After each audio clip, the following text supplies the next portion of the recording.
नमस्ते friends, good morning. आज हमारी गणपति सीरीज़ का सेकंड रेसिपी है लड्डू, बेसन के लड्डू। गणपति बाप्पा को लड्डू बहुत ज़्यादा पसंद है।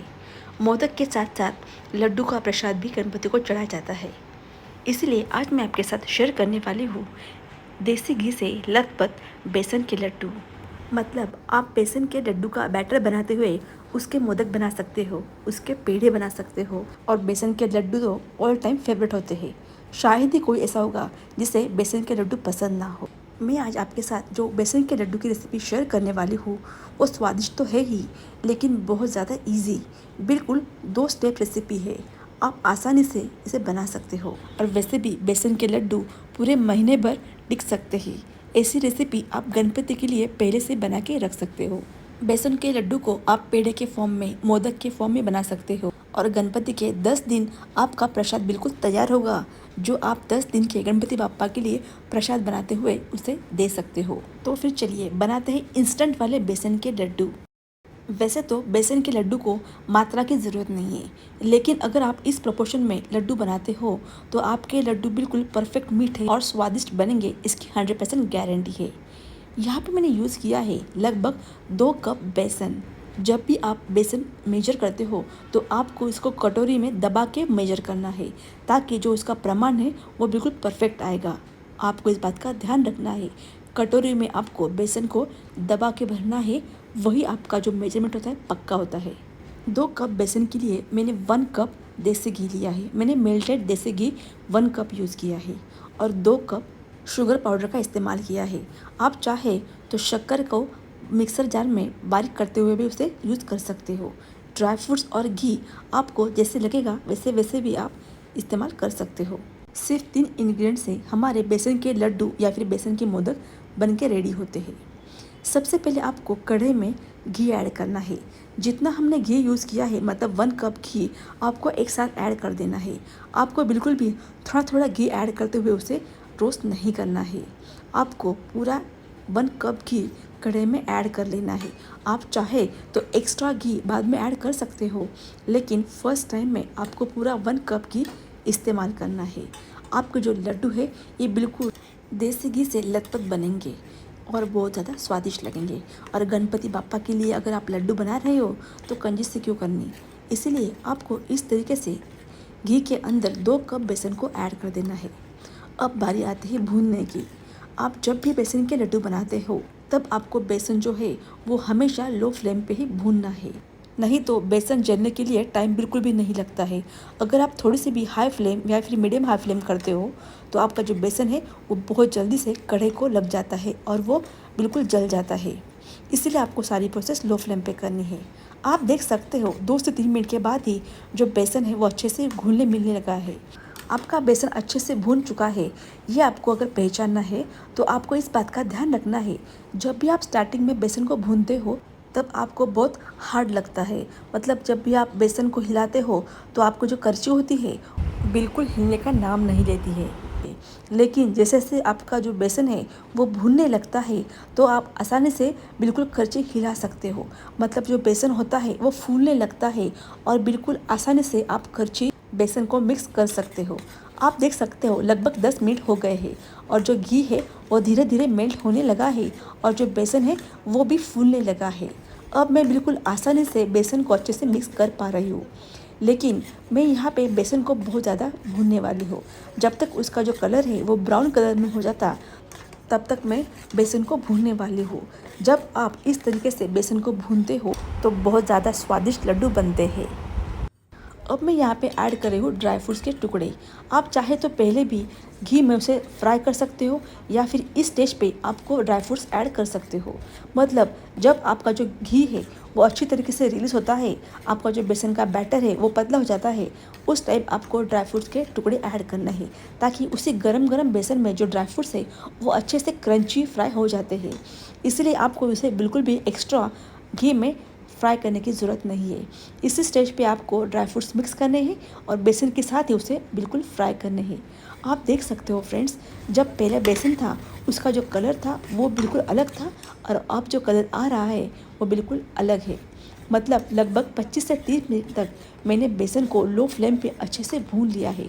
उसका जो कलर है वो पूरी तरीके से चेंज हो गया है और जो घी है वो पूरी तरीके से रिलीज़ हो गया है। इस स्टेज पे आपको गैस की फ्लेम बंद कर देनी है। आपको लगेगा कि यह बेसन बहुत ज़्यादा पतला है, लेकिन ये बहुत ज़्यादा गर्म है, इसलिए ये बहुत पतला है। इसलिए आपको इसे जब गैस की फ्लेम बंद कर देते हो तो आप इसे कोई परात में या फिर बड़े थाली में उसे ठंडा करने के लिए रख सकते हो, या फिर उसी बर्तन को थोड़े से नीचे रखते हुए, गैस के ऊपर ना रखते हुए आपको इसे ठंडा करना है। आपको इसे कंटिन्यूसली इस तरीके से स्टीयर करते हुए बेसन के घोल को ठंडा करना है। हाँ, अगर आपने किसी एक्स्ट्रा थाली में या फिर परात में उसे निकाल दिया तो आपको उसे सिर्फ उसे फ़ैन के नीचे रख देना है और ठंडा होने के बाद ही आपको उसके अंदर शुगर पाउडर को ऐड करना है। अगर आप गरम गरम बेसन के घोल में शुगर पाउडर ऐड करते हो तो शुगर का सिरप होके वो जो सिरप होता है वो कड़क हो सकता है। इसलिए आपको पूरा बैटर बिल्कुल ठंडा होने के बाद ही उसके अंदर आपको शुगर पाउडर इस्तेमाल करनी है। लगभग 2 घंटे के बाद आप देख सकते हो जो मिक्सचर है वो कितना गाढ़ा हो गया है। इसी तरह से हमारा जो लड्डू है वो पहले से थोड़े से पतले हो जाएंगे, लेकिन जैसे जैसे वो सूखते जाएंगे 2 से 3 घंटे के बाद हमारा जो लड्डू है वो प्रॉपर शेप में आ जाएंगे। अब 2 घंटे के बाद जो शुगर पाउडर है वो आपको मिक्स करनी है। मैंने यहाँ पे लगभग 2 कप शुगर पाउडर इस्तेमाल की है। आपको मीठा कितना पसंद है उस हिसाब से आप 1.5 कप या फिर 1 कप यहाँ पे शुगर पाउडर का इस्तेमाल कर सकते हो, लेकिन यहाँ पे 2 कप अगर आप ऐड करते हो तो आपके जो लड्डू है परफेक्ट मीठे बनते हैं। इस तरीके से आपको घोल में शुगर पाउडर को अच्छे से मिला देना है। मैंने पूरी 2 कप शुगर पाउडर इसके अंदर ऐड की है। अब इसे मैंने बिल्कुल हाथों से मसलते हुए शुगर पाउडर और बेसन के घोल को अच्छे से मिक्स किया है। आप थोड़ी थोड़ी देर में उसके चेंजेस देख सकते हो। पहले जो बेसन का घोल था वो पतला था, उसके बाद 2 घंटे के बाद वो बिल्कुल ड्राई हो गया। उसके बाद शुगर पाउडर ऐड करने के बाद वो और ड्राई हो गया। लेकिन अब मैं जब बेसन का घोल और शुगर पाउडर हाथों से मिक्स करूँगी तो वो अपने आप घी छोड़ने लगेगा और वो फिर से पतला होने लगेगा। लेकिन आपको बिल्कुल भी डरने की ज़रूरत नहीं है, क्योंकि जब भी हम इस तरीके से बेसन को घोल को शुगर पाउडर के साथ मिक्स करते हैं तो अपने आप थोड़ा सा पानी छोड़ता है, मतलब घी छोड़ता है, लेकिन बाद में तुरंत बाद वो अच्छे से हार्ड हो जाता है। इसीलिए अगर आपको लग रहा होगा कि ये जो घोल है ये पतला हो गया है तो आपको बिल्कुल भी इससे चिंता करने की ज़रूरत नहीं है। हमने जो 1 कप घी इस्तेमाल किया है उसी की वजह से हमारा जो घोल है वो बिल्कुल सॉफ्ट, एकदम सॉफ्ट लड्डू आपके बनके रेडी हो जाएंगे और जो स्वाद है वो तो बहुत लाजवाब हुआ। इस तरीके से घोल बनाने के बाद आप इसके लड्डू बनाओ, पेड़े बनाओ, मोदक के साँचे में ऐड करते हुए उसके मोदक बनाओ। जो भी आपको शेप देना हो उस तरीके से आप लड्डू बिल्कुल आसानी से बना सकते हो। आप देख सकते हो शुगर पाउडर ऐड करने के बाद जो बेसन का बैटर है वो बिल्कुल सॉफ्ट हो गया है। जिस शेप में आप उसको शेप देंगे वो शेप इसको आ जाएगा।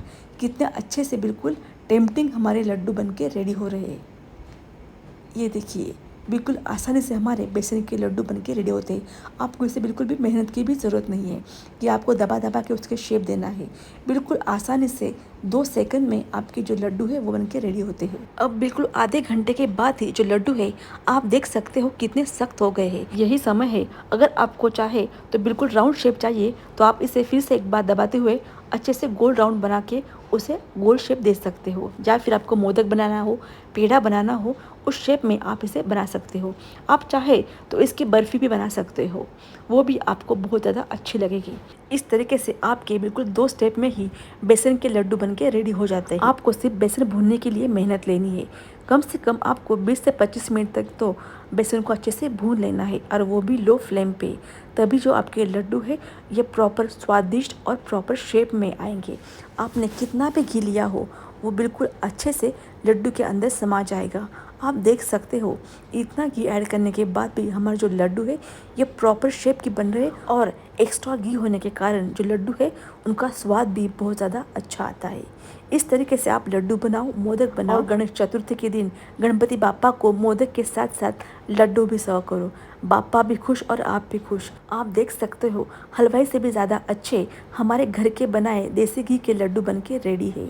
इस तरीके से अगर आप लड्डू बनाते हो तो आप ये महीने भर भी इस्तेमाल कर सकते हो, ये बिल्कुल भी ख़राब नहीं होते हैं।